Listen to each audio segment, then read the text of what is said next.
And while U.S. policies continue to put pressure on African nations, many African Americans are making a different choice. Ditching the American dream, they are returning to Africa to reconnect with their roots, reclaim their heritage, and rediscover their identity.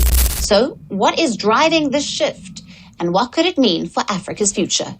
They treat us like we're animals or some type of threat to society, when they are the real threat. We are seriously thinking about leaving the United States, and I just want to hear from those who have done it. If you can please chime in and just share your story, share how you got started, any tips or recommendations that you could give to someone wanting to leave the United States and relocate abroad, I would greatly appreciate it. What if over 40 million African Americans left the U.S. and returned to Africa? This would be one of the largest migrations in human history. The U.S. economy would take a major hit, losing trillions in spending power and a crucial workforce.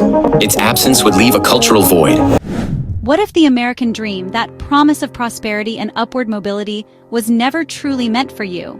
What if the very system designed to uplift all inherently excludes a significant portion of its population?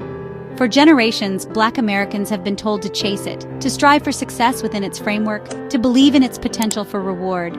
But for many, despite their tireless efforts and unwavering hope, it feels like a locked door, perpetually out of reach. Despite being told they belong, that they are an integral part of the nation's fabric, daily life with its subtle and not-so-subtle biases reminds them they're outsiders, constantly navigating a world that wasn't built for them.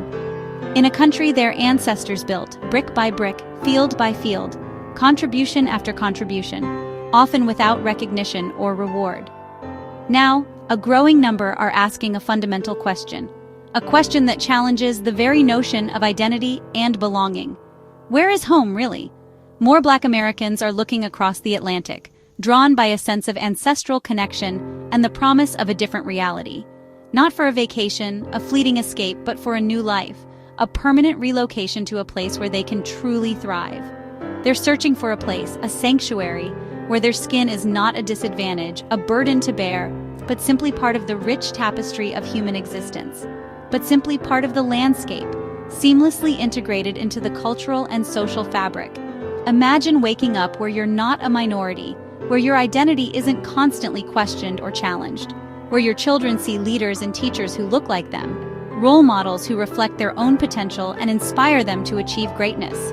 Countries like Ghana, Senegal, Rwanda, and Tanzania are calling, a magnetic pull for peace of mind, a yearning for a life free from the constant weight of racial injustice. This isn't just travel. It's a homecoming, a return to roots, a reconnection with a heritage that has been denied for far too long. A conscious choice to leave struggle for potential, to trade a life of limitations for one filled with possibilities. For many, the next chapter isn't in the U.S., the land of their birth, but in Africa's vibrant cities, bustling with energy, opportunity, and a sense of cultural pride.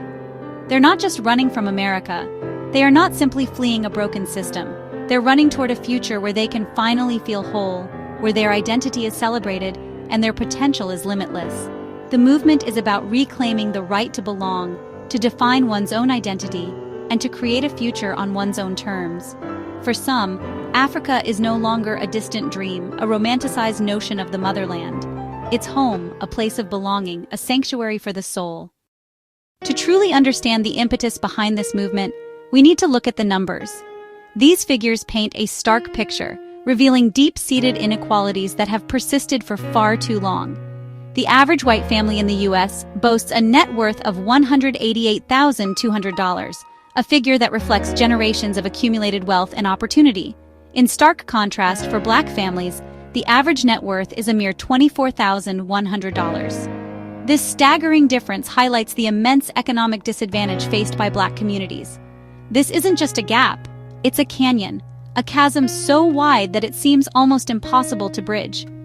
Carved by centuries of stolen opportunities, discriminatory practices, and systemic barriers that have systematically disadvantaged Black Americans. Black Americans make up 13% of the population, a significant portion of the nation's fabric, but they comprise nearly 40% of the prison population.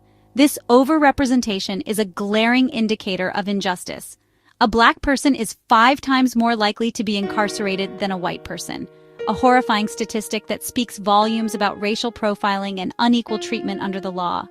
This isn't because of higher crime rates within the black community, but because of deeply ingrained systemic bias within the justice system. Even with a college degree, black graduates are twice as likely to be unemployed as their white peers, highlighting the persistent challenges in accessing equal employment opportunities. And even when employed, they are often paid less for the same work, perpetuating the cycle of economic disparity. These aren't just abstract statistics. They're the daily realities faced by countless black families across the nation. The odds are stacked against you from the start, simply for being black in a society that hasn't fully addressed its history of racial injustice. So when people choose to leave, it's not a matter of drama or fleeting emotion. It's a logical response to a system that consistently disadvantages them. They want their children to inherit opportunity, a chance to thrive and succeed, not a legacy of struggle and systemic oppression. They're searching for a place where the numbers tell a different story, a story of fairness, equity, and genuine opportunity for advancement. The decision to move is rooted in careful consideration and evidence-based analysis, not simply a fleeting emotional impulse. For many, it represents the only viable path to break the cycle of disadvantage and create a better future for themselves and their families. They're actively choosing a future where thriving is not just a possibility, but a tangible reality within reach. The real power is in the stories of those who've made the move. Mohameda El Muhajir, a creative director from New York, found peace in Ghana, no longer on guard, just able to be. Rashad McCrory visited Ghana and stayed, building a tourism company and finding his ideas celebrated, not stifled. The Boadu family left Denver for Ghana, wanting their kids to grow up surrounded by culture and pride, not constant conversations about race. In Ghana, their children learn about African kings and queens, not just slavery. Across Africa, Black Americans are starting businesses, teaching, farming, and thriving. Each story is unique, but the common thread is belonging. They found in Africa what America couldn't give: acceptance and pride. Their voices are proof that this journey is about hope and transformation. It's not just escape, it's building something new. The Motherland offers not just a home, but a future. For many, it's the first time they feel truly seen. Their stories inspire others to imagine a different life. African nations aren't just passive observers in this unfolding story. They're actively inviting their diaspora back to the continent. Ghana's 2019 Year of Return initiative poignantly marked 400 years since the first enslaved Africans were forcibly brought to America, a dark chapter in history, and extended a powerful invitation, calling the diaspora home to reconnect with their roots. The response was overwhelming. Over 1.5 million people from around the globe visited Ghana, eager to experience the culture and history. This influx significantly boosted Ghana's economy, injecting vital resources and sparking deeper cultural and economic connections. Recognizing the potential, the government actively encouraged not just short-term visits, but also long-term investment, business ventures, and permanent resettlement, fostering a sense of belonging. Building on this momentum, initiatives like Beyond the Return are streamlining the process, making it demonstrably easier for people of African descent from all corners of the world to gain residency and ultimately citizenship. In a moving ceremony in 2019, 126 new citizens were officially welcomed into the Ghanaian family, with President Akufo-Addo declaring, "You are not just visitors, you are family."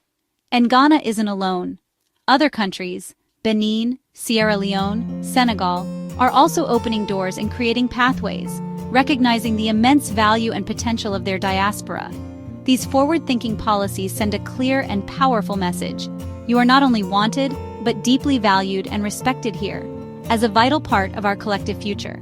It's a stark and often painful contrast to the experiences in the US, where the sense of belonging and acceptance is too often questioned, challenged, and denied.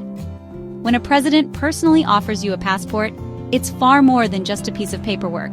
It's a profound declaration of belonging, a tangible symbol of acceptance. This official and heartfelt welcome is steadily turning what was once a trickle of returnees into a growing and vibrant stream.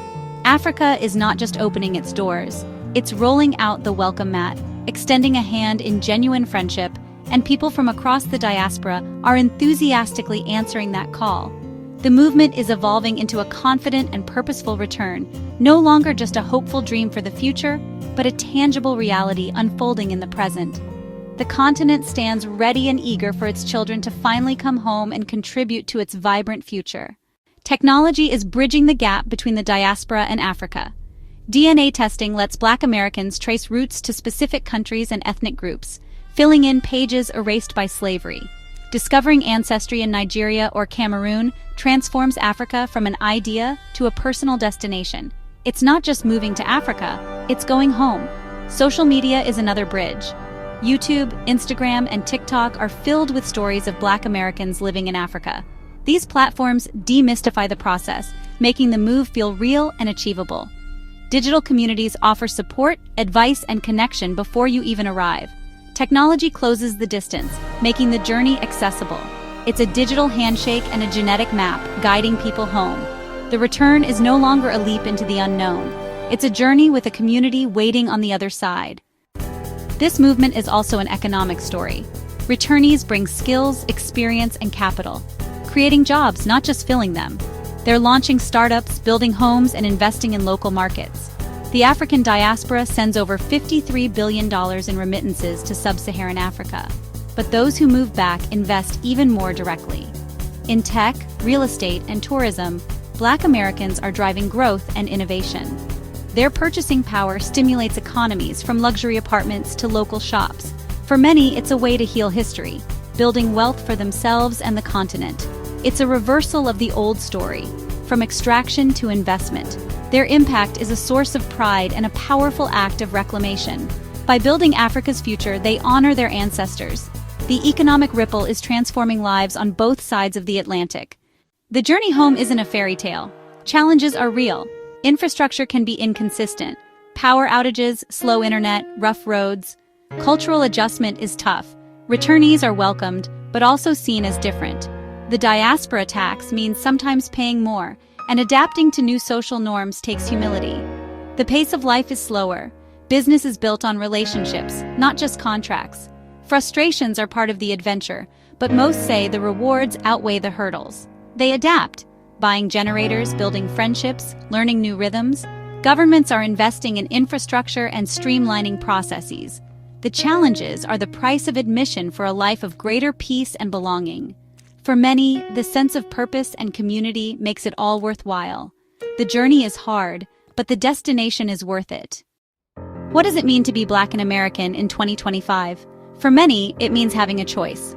Home is no longer just where you're born. It's where you feel seen and safe. Moving back to Africa is an act of self-love and liberation. It's about taking control of your story and building your own dream. This movement is forging a new bridge between the diaspora and the continent, one built on hope, not pain. Every family, every business, every investment strengthens this connection. It's not about abandoning America, but expanding the Black world. The future is bright for those who return, pioneers of a new era. They're writing a new chapter, proving you can go back to build what can be. They're raising families, building homes, and contributing to Africa's rise. The greatest wealth is the peace of belonging. This is a story of hope, resilience, and new beginnings. For those who make the journey, Africa is no longer a question mark. It's home.